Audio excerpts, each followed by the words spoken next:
This is the former and five-time World Madden champ, Jordan 13-8, and you're listening to the Hidden Oaks Overdose Football Fix.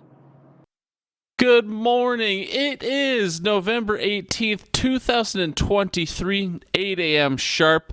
We are here to enjoy the 166th edition of the Hidden Oaks Overdose podcast. And with that, hello everybody and welcome to Just That Podcast. I am one of the lovely hosts, the Garlic Johnson. We are joined as always by your other lovely hostess, the Joshua Mitchell. Josh, say hi to the folks out there. Hola.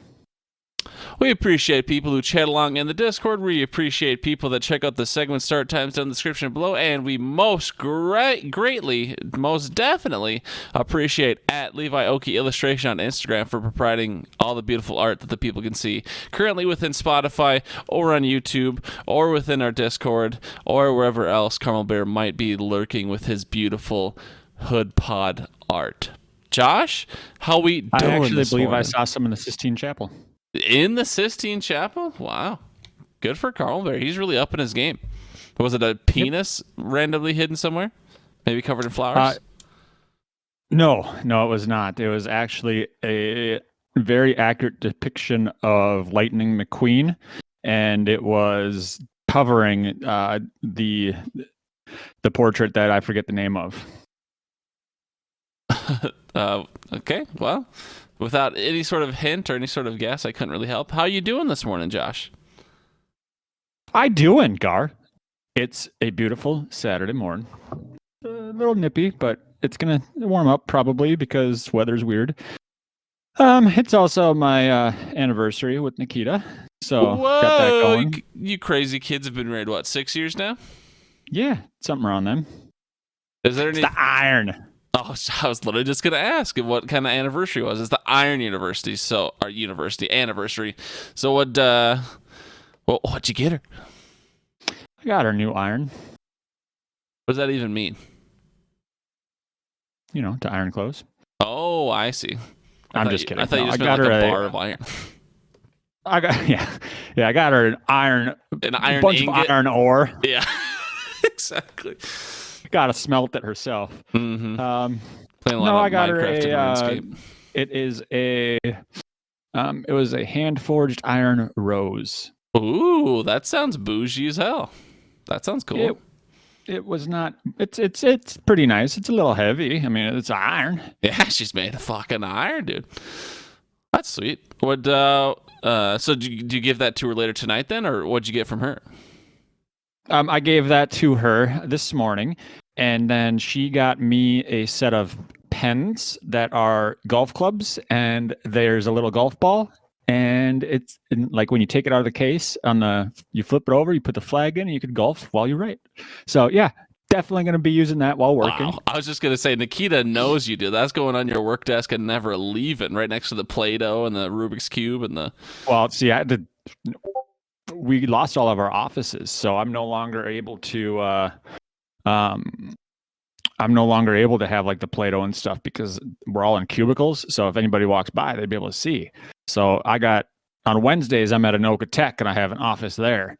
And so I might just have to, but I share it because somebody on Thursdays comes in and they use it. So I might just have to you need a golf bag. I might need to leave him a little bribe. And then, because I mean, I did leave. So somebody at the tech dropped off like one of those 155-piece candy bags for Halloween to use as like for outreach events. To bait a bunch of kids, yeah. Yeah, and I just said, yeah, I'll take it. And yeah, those things haven't seen a single kid. It's literally just been me and my coworker eating them back and forth. And so during meetings, he'll call me out and go, yeah, I think there's some elves coming in at night and stealing all our candy for the outreach events. And I just laugh because it's not elves, it's him.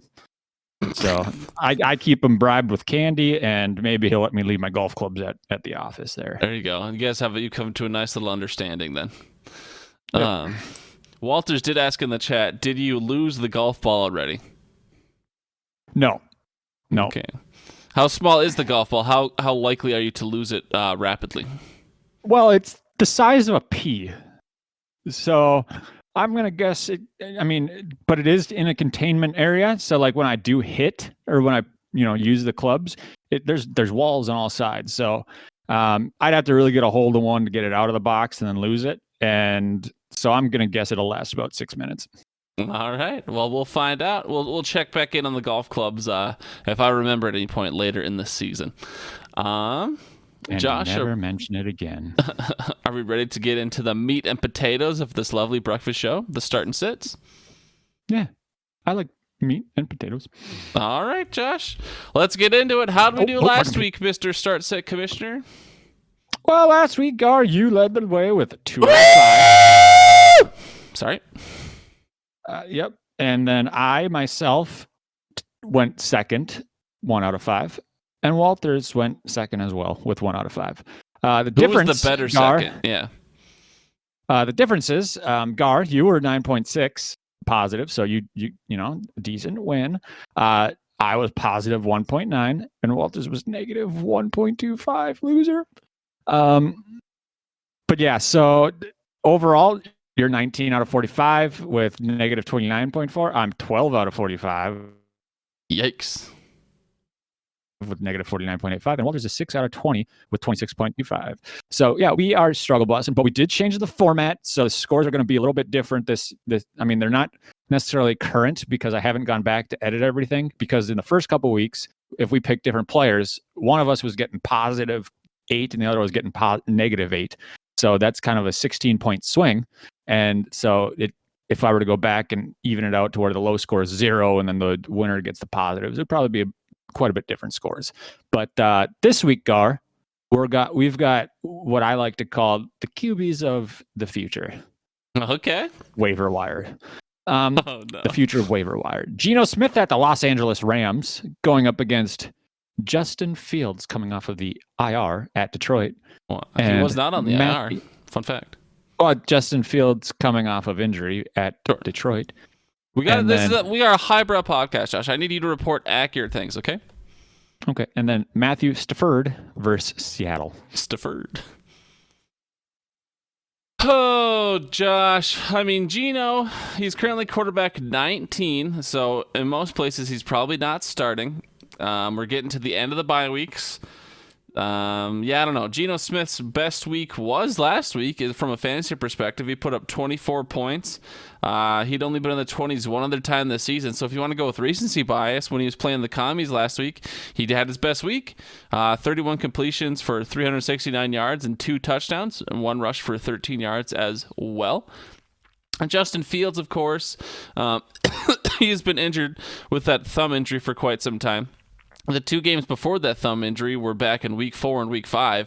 He put up 27.9 and then almost 33 points. He's playing Detroit, so that should be a high-flying game. Detroit's defense is pretty good, but Detroit's offense is also really good, so I think Justin Fields will have a lot of series, a lot of volume, but it's hard to know when a player's been out for 4.5 weeks, we'll call it. And then Stafford, he's coming off an injury. He's also coming off a bye. He has not cracked 20 points once this season. So Stafford's out for me. He's the lowest ranked of the 3. He's quarterback number 21. Well, I guess that's not true because Justin Fields is 24. But he's missed a bunch of games. If I were to look at their average per game, I'm sure Justin Fields is higher. So Stafford's out for me. It's between Geno and Fields, so it's basically a floor play versus a ceiling play. Geno Smith is playing the Rams. I don't know if I said that yet, but I'll go with Justin Fields. I think that there's a lot of there's a shootout potential here for the Bears and the Lions, and I like that. I'll play the ceiling play in Justin Fields. I, too, am going to go with the ceiling play in Justin Fields. I do feel like Detroit's defense is pretty stout, but Justin Fields' escapability is going to help out a little bit on that pass rush. And I have a feeling that they're going to try and get the game going with some screens and some short passing plays to get the ball out of his hands quick. But yeah, I think that Fields is going to be my pick as well. All right. What does Walters want to do? I will go with Justin Fields as well. All right. Fields across the board. Boring, but you know what? It is what it is. We'll move on to the running backs. Josh, these running backs are, I'll call these the name brands. At least 2 of the 3 are heavy name brands. The third one is certainly coming to be quickly. And all 3 of these running backs, fun fact, are on the road this week, per Josh's notes. Speaking of Josh, we've got Mr. Josh Jacobs, running back for the Las Vegas Raiders, playing at Miami. We have running back Derrick Henry playing at Jacksonville. He is the running back for the Tennessee Titans. And then we have running back Rachaad White for the Tampa Bay Buccaneers playing at San Francisco. So Rachaad White definitely traveling the furthest there, going all the way from Tampa Bay to San Francisco. Doesn't get much further than that in the NFL. Josh, who do we like here? Jacobs, Henry, or White? Vegas to Miami is pretty far too. Well, that's true. I was in Miami to Seattle would probably be maybe the furthest in the NFL. Who knows? But yeah, Josh, who do I'm you gonna like? go. Rachaad White's had a few good games back to back. Baker likes to find him out of the backfield. He's been explosive. The San Fran defense is still pretty solid, so that's a little bit of wishy-washy. Josh Jacobs at Miami, that game is probably going to be done through the air a little bit more, even though Aiden O'Connell is duty. Derrick Henry, he hasn't had necessarily the best season so far going at Jacksonville. Jacksonville's been kind of all over the place, but I'm going to go with Derrick Henry on this one. Just a gut feeling, I guess. Ooh, he's going back to the truthiness, kids.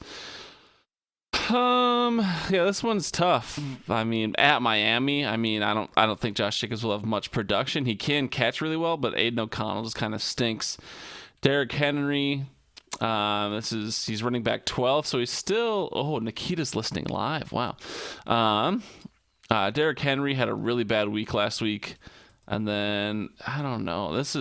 I don't know if I like any of these options this week, honestly. Just for funsies, I'll go with Rachaad White. He's playing San Francisco. He's playing the worst defense, but that Tampa Bay team has been very weird this year. And they've been doing some things in games people aren't expecting them to do. So I'll ride with Rachaad White just to go for a black sheep candidate. Walters, what do you think? I'm going to go with Josh Jacobs this week. Oh, we all 3 got someone different. Spicy.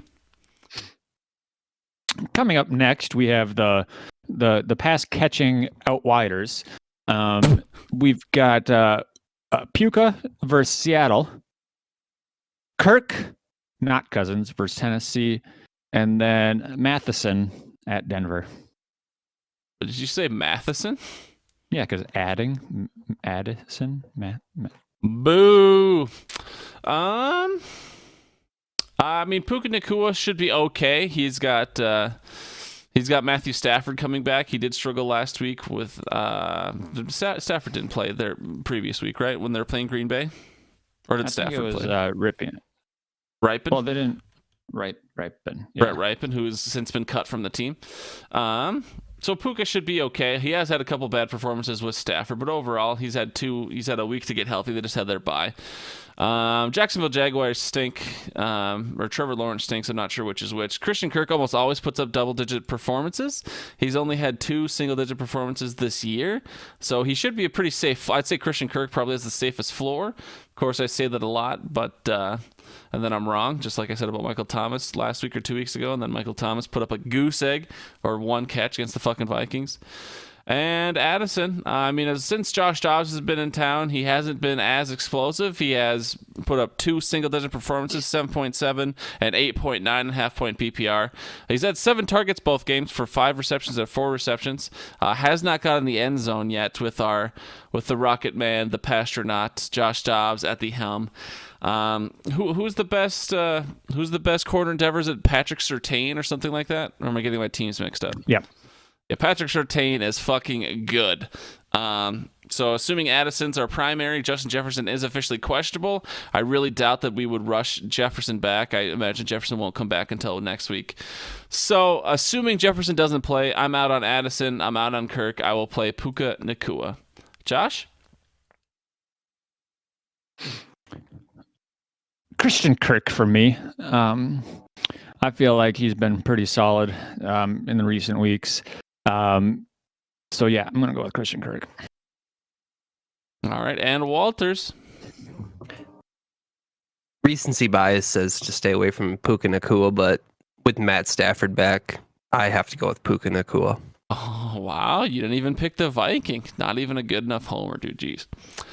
All right, Josh, we'll move on to the tight end position. We've got Dalton Kincaid, rookie wonder for the Buffalo Bills, playing versus the Jets. We have the other rookie wonder, the real rookie wonder, Sam Laporta for the Detroit Lions, playing versus Chicago. And then on the other side of the field, opposing him, giving him weird scowls as he's on the sideline, we have Chicago Bears tight end Cole Kmet playing at Detroit. Josh, if you had to pick between Kincaid, Laporta, or Kmet, who would you start this week and why?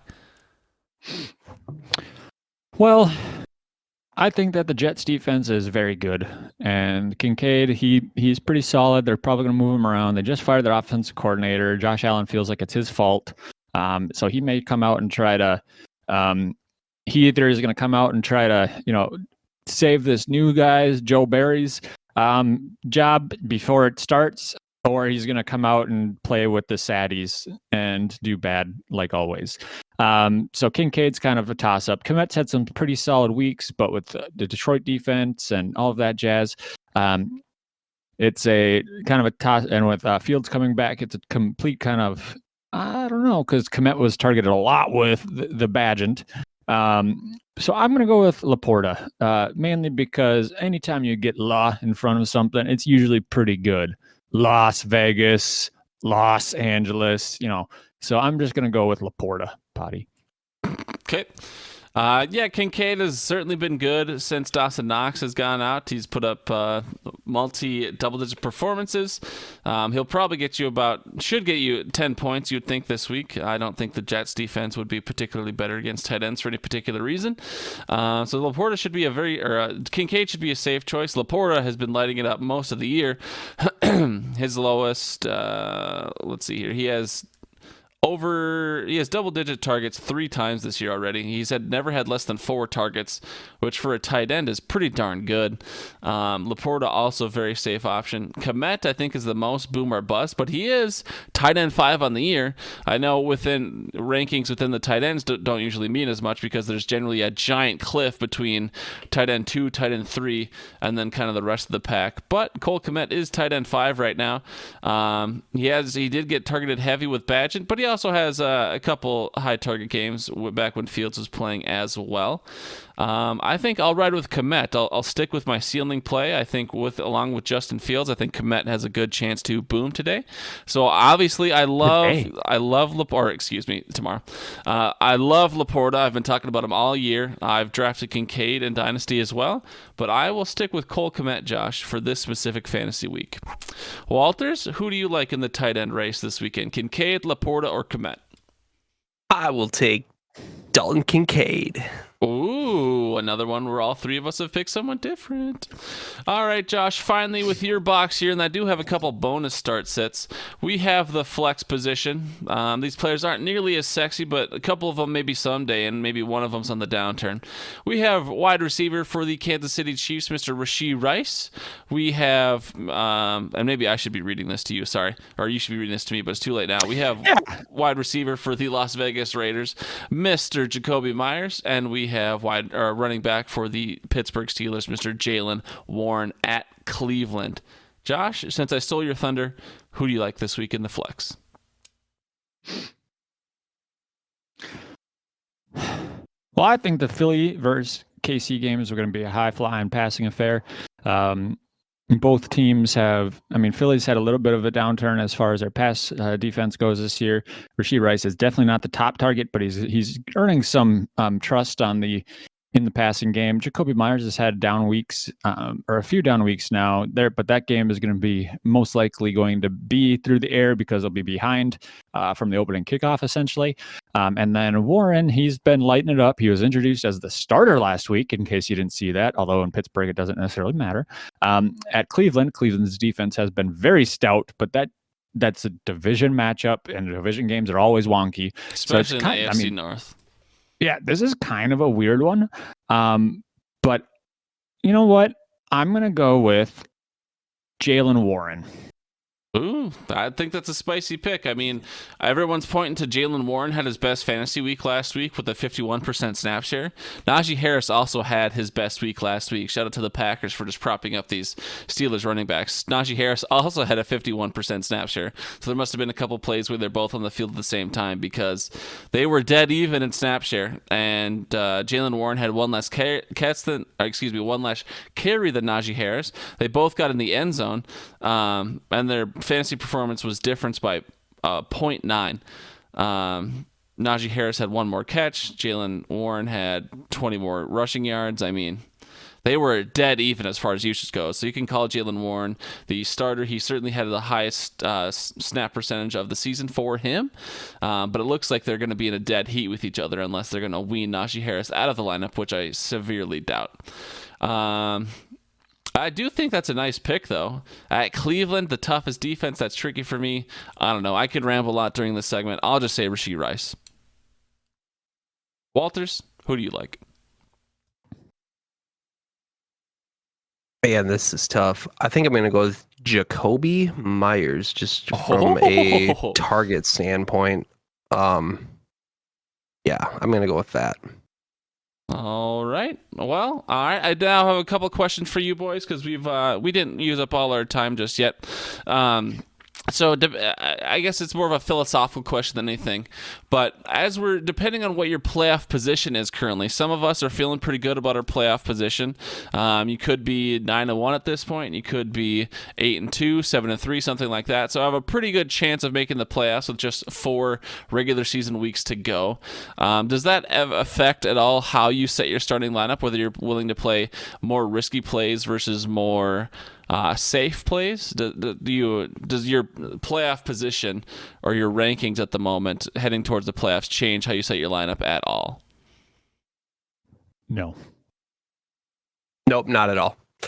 I keep my foot on the gas and just keep trucking along. Okay. Well, all gas, no brake.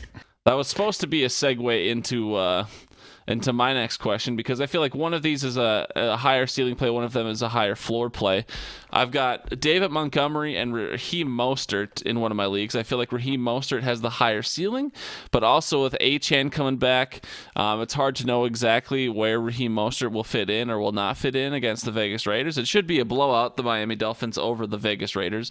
But then there's David Montgomery, who had only a 38% snap share last week. Was he being just weaned back into it coming off his injury or not? I don't know.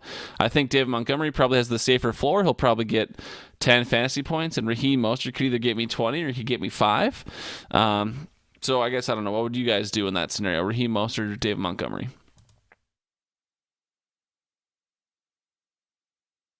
I would say start Raheem Mostert because the Bears defense is, from a season-long perspective, it's looked really terrible, but I think recently the Bears have actually been really good against the run. And so for me, you're thinking that Miami is going to be just destroying Las Vegas and they're going to turn to the run game. So I would say that the volume potential for Mostert is going to be greater than what Montgomery is going to have. So I would go Raheem Mostert. Okay. Josh? Yeah, that's where I'm leaning to, Raheem Mostert. But yeah, no, that's kind of where I'd go. All right. And then you guys, I don't know if maybe you two have this experience this week, maybe you don't, but I'm in a league where Taysom Hill was my only tight end and he's on a bye this week, so I'm going to have to pick up a tight end off the waiver wire. I won't sit here and make you sit between all these players, but if you had to pick up just one, I mean, I'm looking at the waiver wire literally in this league right now. There's Tyler Conklin, there's Donald Parham, there's the Tennessee tight end, Chris something, I'm not even going to attempt his name, Michael Mayer, Daniel Bellinger, Noah Fant. I mean, it is bottom of the barrel, but if you were desperately trying to pick up a tight end off the waiver wire this week, is there anyone in particular you'd like over the other? Probably Conklin. I think he's seen more targets than people would realize. So I would probably go with Conklin in that. Yeah, the names you said, Conklin or Parham. That's just because Parham's, a red zone target for Herbie. If there's anybody, I don't know, Michael Mayer, he's probably gone. Luke Musgrave, he's probably gone. But if those guys are available, take them. Michael Mayer is available. Musgrave is not. Yeah, Michael Mayer's. He's one of those people. He might be a fun play, especially in a pass-heavy game. Okay. Well, I appreciate the input, boys. Those are some real-world examples. I always like to splice those in when I can. Let's move on here, Josh. We've got the FanDuel pod play-along here. We always like to pick a bust of the week when we have the time and we remember and we're actually good about doing our show notes. Who's your bust of the week in FanDuel this week, Josh? Well, I saw who you had put, and I had put in his passer, Josh Allen, who's had a turnover-heavy season. Even though he is still kind of that top 3 QB in fantasy points, they're going up against the New York Jets' stout defense. Once again, division games, kind of wonky. But Josh Allen, recency, just $9,000. I'm not comfortable paying that much for him. Sure, yeah. The goose does appear to be cooked for the Bills mostly. Josh alluded to it. I picked Stephon Diggs. In theory, playing Sauce Gardner all day. The Bills are somewhat imploding. They always seem to play to the level of their competition. And the Jets are not good, so you shouldn't be expecting big things from the Bills this week. So Josh and I are fading Josh Allen and Stephon Diggs this week in the FanDuel. I will note, since Nikita's listening, I know she didn't play this year, but it's not too late, Nikita. We're just doing our top 5 scores, and there's still 8 weeks worth of playing. If you want anyone who's listening who's not playing in the pod play along, there's still time to hop in. You still have 8 chances to put up the 5 best scores in the season, so it's not too late. We'll move on, Josh, to just a little preview of the week. Is there any games you're particularly excited for? Any storylines you're watching this weekend? Justin Fields is coming back. Anything like that? I don't know who the Packers are playing off the top of my head. I'm pulling it up right now. But anything you're looking forward to in this particular weekend of football?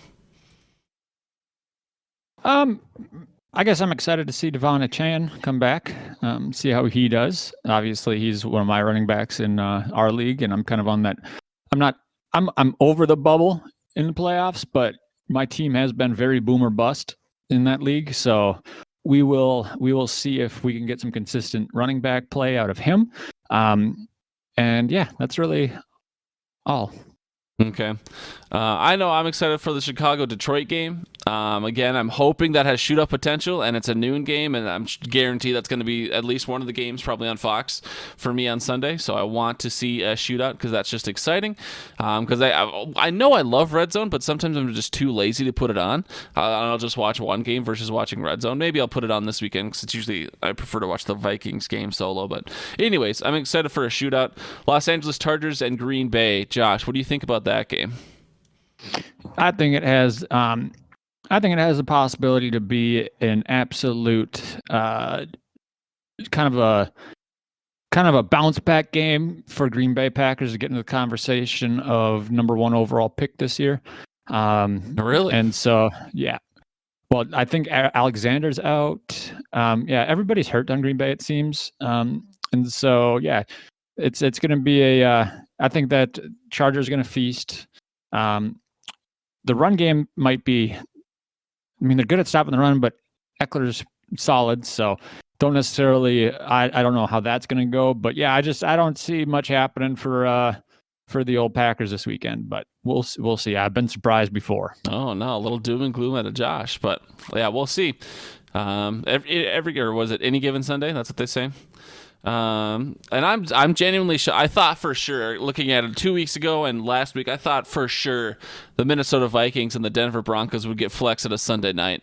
I don't know that that's going to be a good game. I know the Broncos are coming over or are coming off of somewhat of an upset, I think, against the Bills, if I'm remembering correctly.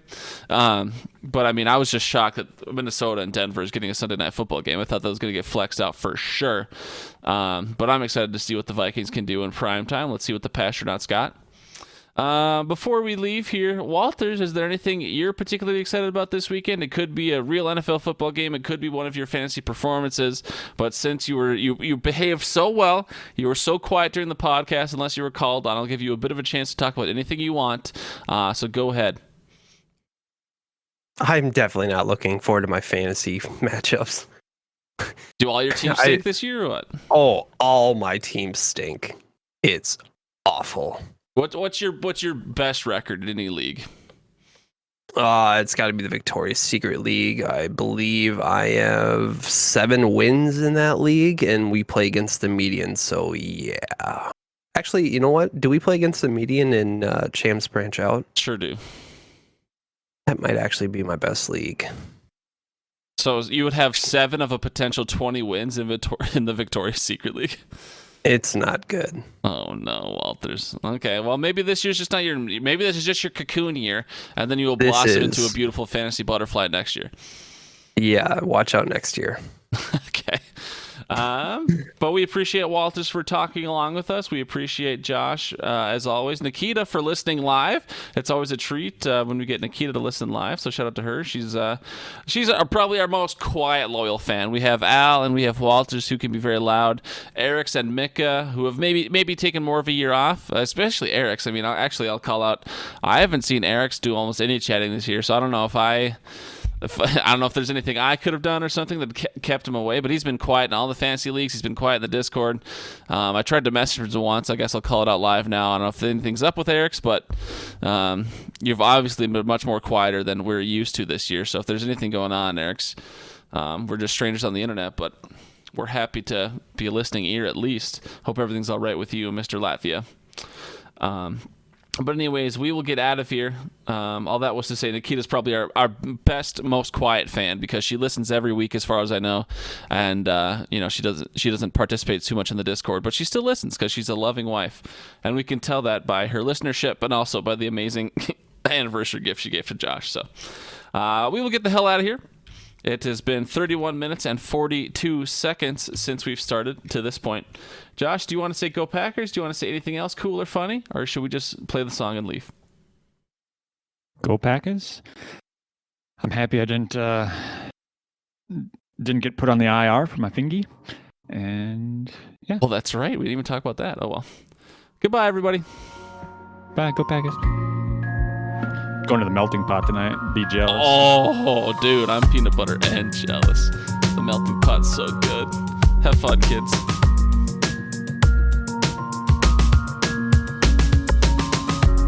Deuces. Bye. Let's see here. What do we got here? Gar. Walters. If you were a podcast episode looking at yourself in the mirror, what would you say? If I were a podcast episode looking at myself I don't understand the question. Sorry. Never mind. Okay. I was hoping you'd pick up the Forky vibes, but it's not. Oh, I mean, you have to bait it a little bit better than that. God damn it. You're just like me. Trash. Thank you. There you go. All right. Stop recording now. Whoa, Josh, you invited Walters to the stage? Are you sick? I think he started the stage. That he can't? What? 7. Walters doesn't have the power to start the stage. I have the almighty power. Josh, have you been fake hating Walters all this time? Has it all been a ruse all these years? Well, yeah. Wow. Except for the days he doesn't. Think you know people, and then here you are just smacked in the face. Good.